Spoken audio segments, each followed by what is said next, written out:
In the fields of Ohio, where the soil is deep and the sky stretches, time moves a little slower, and so do the stories that never fade. Somewhere between the rust and the roar, there are machines that still work long after their creators are gone. 5 tractors, each a legend, were built not for comfort, not for style, but to last. From the green giants that shaped the land, to the red roar of harvest, each hue tells a story of American resilience, pride, and endurance. So stay with us, because what you're about to witness is more than just metal and horsepower. It's the sound of generations. It's the beating heart of the Heartland. John Deere 4440.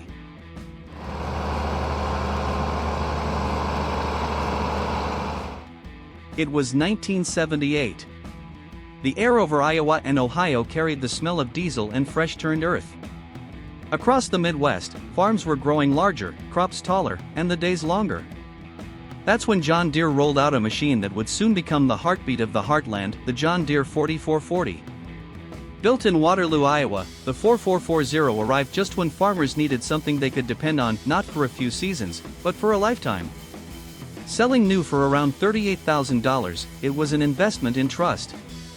From 1978 to 1982, Deere produced tens of thousands of them, and you can still hear that familiar rumble rolling across Ohio fields at sunrise today.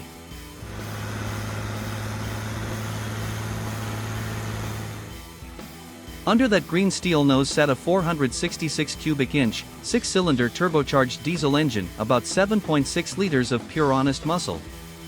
Rated around 130 horsepower at the PTO and roughly 112 at the drawbar, the 4440 never boasted loudly, it just pulled.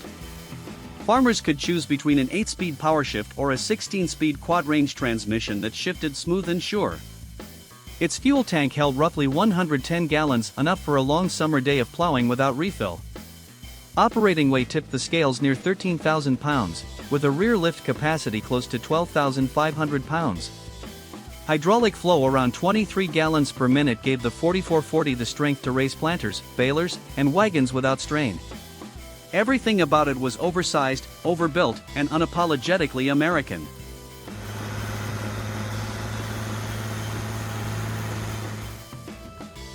Farmers who've run a 4440 still smile at its sound. That steady diesel beat under the hood is as familiar as a church bell on Sunday.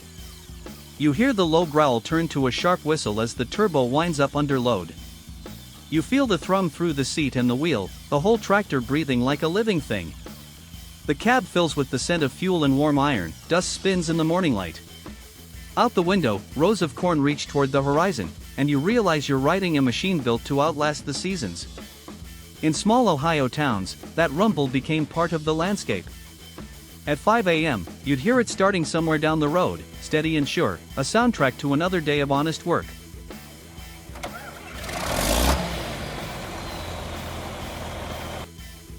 The 4440's fame isn't only about power, it's about reliability.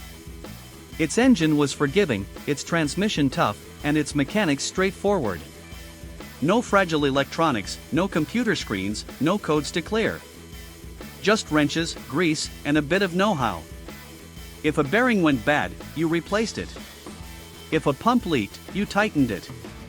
The 4440 was made to be fixed by hands, not by software. Even now, many of these tractors remain in daily use, rebuilt, repainted, but never retired. Some have been in the same family for 2 or 3 generations, and their engines still start with the same confident rumble each spring.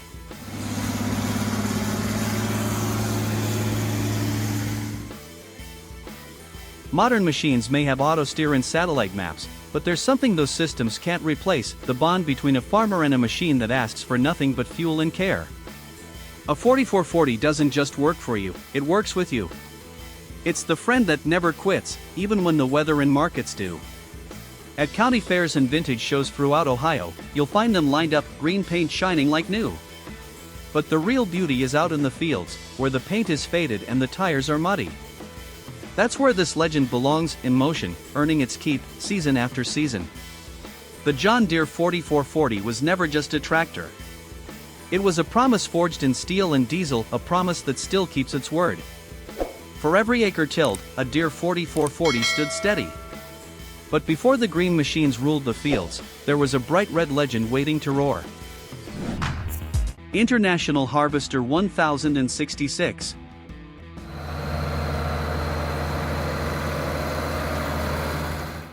The year was 1971. Corn prices were rising, fields were getting wider, and farmers needed horsepower to match the ambition of the Midwest. Out of Rock Island, Illinois, came a machine that didn't whisper, it roared. Dressed in fire-red steel, trimmed in white, and carrying the proud IH badge across its nose, the International Harvester 1066 was born to pull hard and last long. It wasn't just another tractor. It was a declaration that American farms were entering a new era: bigger acres, bigger dreams, and bigger iron to make them real. From the river plains of Iowa to the rolling hills of Ohio, the 1066 became a sight as familiar as a barn roof at dawn.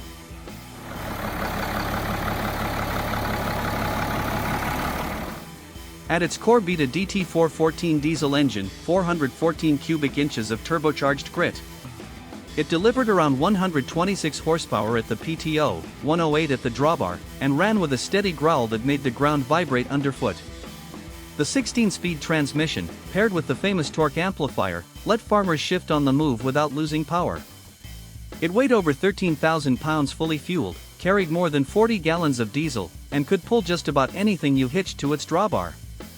This tractor wasn't built for show, it was built for work. And work it did. You never forget the way a 1066 sounds.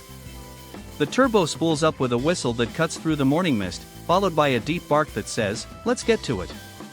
You feel the vibration in your spine as the plow bites into the soil. The air smells of diesel and dust, hot oil and iron. The cab is warm, noisy, alive, a rolling heartbeat of the farm. On summer days, it worked sunup to sundown, pulling 20-foot discs through clay and loam. On cold Ohio mornings, the glow plugs clicked, and the red machine came alive again, ready for another day. Farmers trusted it because it never asked for rest. It just asked for fuel and a firm hand.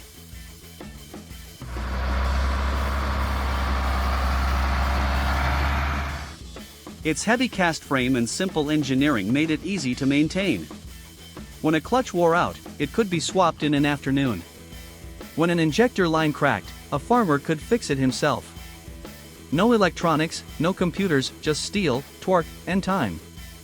That simplicity turned the 1066 into something greater than a tool. It became a partner, one that stayed faithful through seasons of prosperity and drought alike. Even decades later, many 1066s still run strong. Some have been rebuilt 3, even 4 times, but the soul of each remains the same: red power that refuses to die.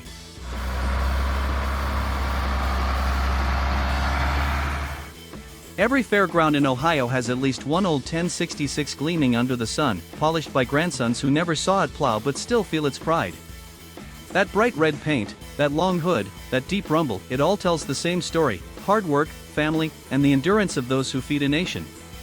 The International Harvester 1066 didn't just help build farms. It helped build character. It stood for the people who rise before dawn, roll through the fields, and make a living one furrow at a time. In red steel, the Heartland found its roar. And as the red power fades into the distance, a calm blue silhouette comes into view: steady, simple, and every bit as enduring. Ford 5000.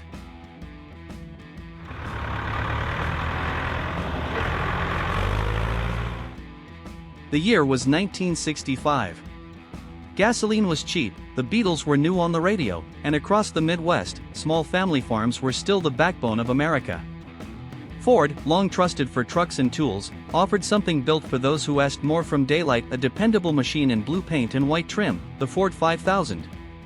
It wasn't built to impress the neighbors, it was built to work day after day, season after season.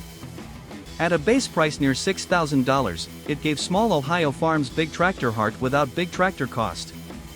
From the sandy soils near Lake Erie to the hills of southern Ohio, thousands of these blue tractors earned their keep, one furrow at a time.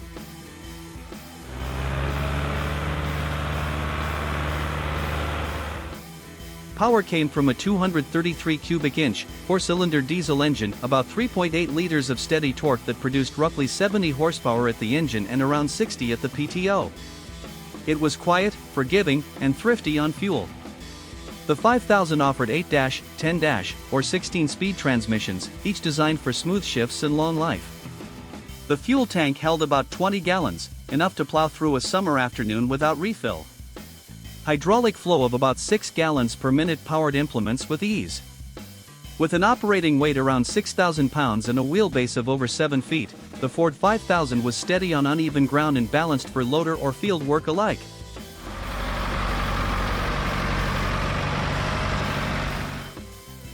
Every farmer who owned a 5000 remembers the sound, a deep, even hum rather than a roar. You turn the key, wait for that little puff of white smoke, and she comes alive with a gentle chug-chug that seems to set the rhythm of the morning. The seat is plain steel with a cushion worn smooth by years of use. The air smells of diesel and sun-warmed rubber.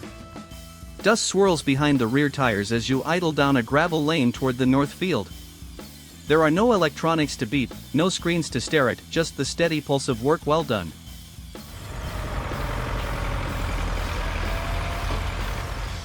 The Ford 5000 earned its reputation the hard way by showing up every morning and finishing every job. It was easy to service, parts were cheap and everywhere, and it did a little of everything well: plowing, baling, hauling, mowing. If a hose leaked or a line broke, you fixed it in the barn that night and were back in the field by dawn. Many Ohio families started with a Ford 5000 as their first tractor. Decades later, those same machines still sit under lean-to roofs, their paint faded to powder blue but their engines ready to run. A fresh battery and a splash of fuel are often all it takes to wake them up again.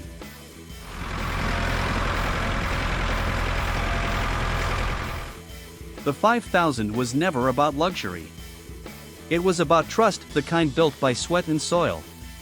It stood for every family that worked small acres and made them count. Long after newer tractors with screens and buttons appeared, many farmers kept their old Ford around, not out of nostalgia, but because it still did the job.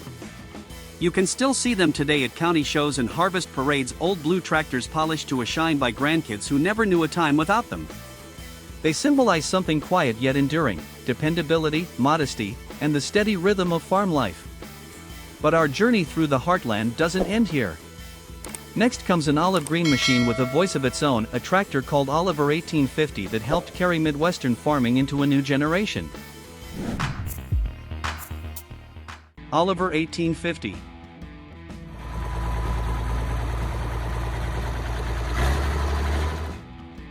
It was 1964. The middle of a decade defined by progress. The interstate highways were stretching across the nation, and in small towns of Ohio, green barns still dotted the horizon. Amid the roar of larger machines, one brand carried the calm confidence of craftsmanship: Oliver. That year, the company introduced a new generation of tractors, and among them, the Oliver 1850 would earn its place as a true Heartland workhorse. Built in Charles City, Iowa, the 1850 was never the biggest or loudest tractor on the lot. But farmers quickly learned it was one of the toughest. It was the kind of machine that didn't demand attention, it earned it. With its olive green hood, white grille, and polished steel, the 1850 looked every bit the part of the quiet hero: steady, loyal, and built to last.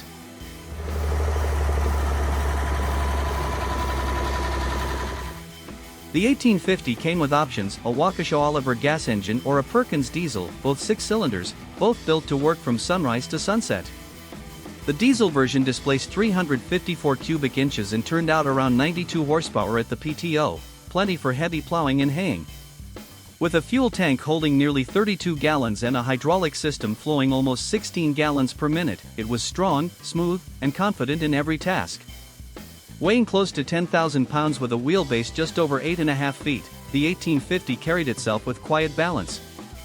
It didn't lurch, didn't buck, it pulled steady, like a farmer's heartbeat. Transmission choices ranged from 6-speed manual to 18-speed partial power shift, letting operators find their rhythm in the field.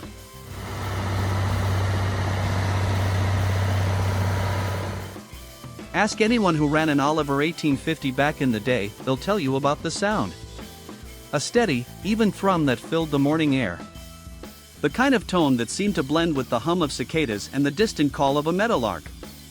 The air carried the smell of diesel, the sweetness of alfalfa, and the faint tang of hot metal.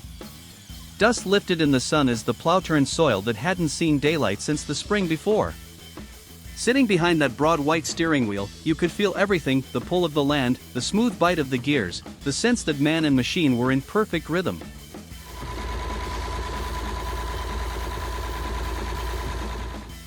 Oliver didn't just build tractors, they built loyalty.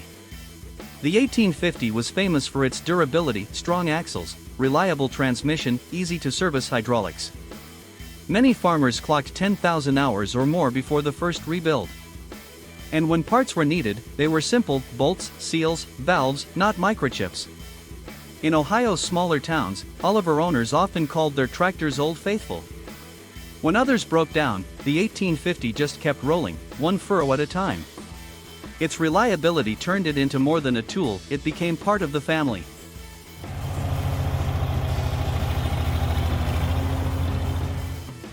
Today, you'll still see the olive green 1850 at farm shows and parades, its paint restored, its Perkins diesel still thumping like it did half a century ago. But the most beautiful ones aren't the polished restorations, they're the ones still earning their keep in the fields, tires caked in mud, engine warm, spirit alive. The Oliver 1850 wasn't built for fame or fortune. It was built for forever. For farmers who believe that hard work and honest tools never go out of style. Olive steel that still turns under open skies. And as the sun sets on this field of green, one last color joins the story: bright orange, a final symbol of endurance and pride, the Allis-Chalmers D17. Allis-Chalmers D17.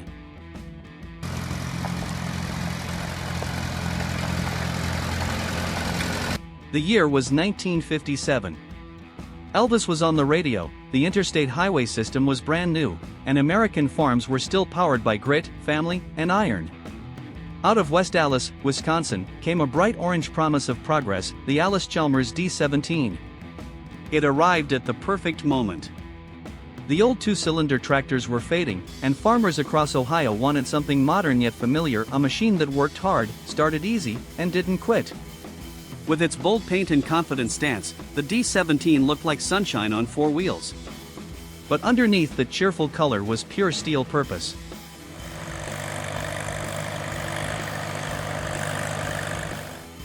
The D17 carried a 226 cubic inch gasoline engine or a 262 cubic inch diesel, depending on your need.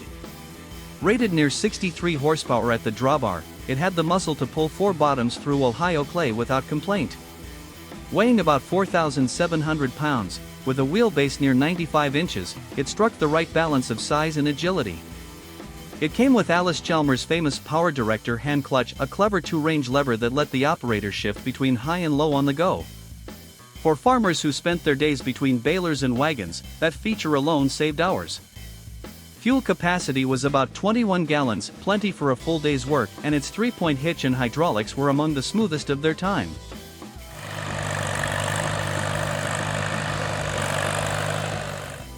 If you've ever started a D17 at dawn, you remember the sound. That quick spin of the starter, the sputter, and then the steady thump thump thump as the engine catches. A wisp of blue smoke drifts across the yard. The scent of gasoline and warm grease fills the cool air. You settle onto the metal seat, ease the throttle, and feel the whole tractor come alive under your boots. On the open fields of Ohio, that orange glow against green corn rows became a familiar sight. The D17 wasn't fancy, no enclosed cab, no electronics, but it gave farmers something more meaningful: confidence. You knew it would start. You knew it would pull. And you knew it would come home at sundown, ready to do it again tomorrow.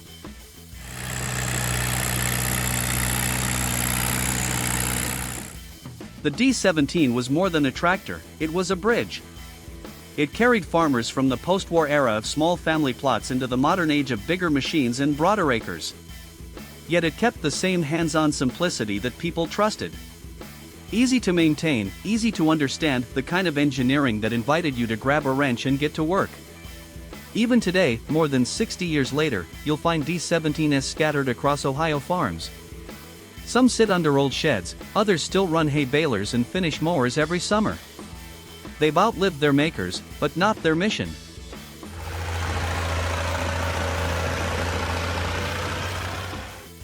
Through green, red, blue, olive, and orange, 5 colors, 5 legends, the story of the Heartland comes full circle. From a mighty Deere 4440 to the red roar of the 1066, from Ford's humble blue to Oliver's steadfast green, every tractor in this tale shares one truth: they were built to last a lifetime. These machines are more than metal. They're memory. They're heritage. They're the sound of a nation growing, 1 acre at a time. If you've ever driven one of these old workhorses or watched your father or grandfather do it, you know what they mean. Share your stories in the comments below. Tell us what color ruled your fields. And if you love the sound of an old engine in the morning, subscribe for more stories from America's Heartland. Thank you for listening and for keeping the spirit of the farm alive. Heartland-born machines, still pulling through generations.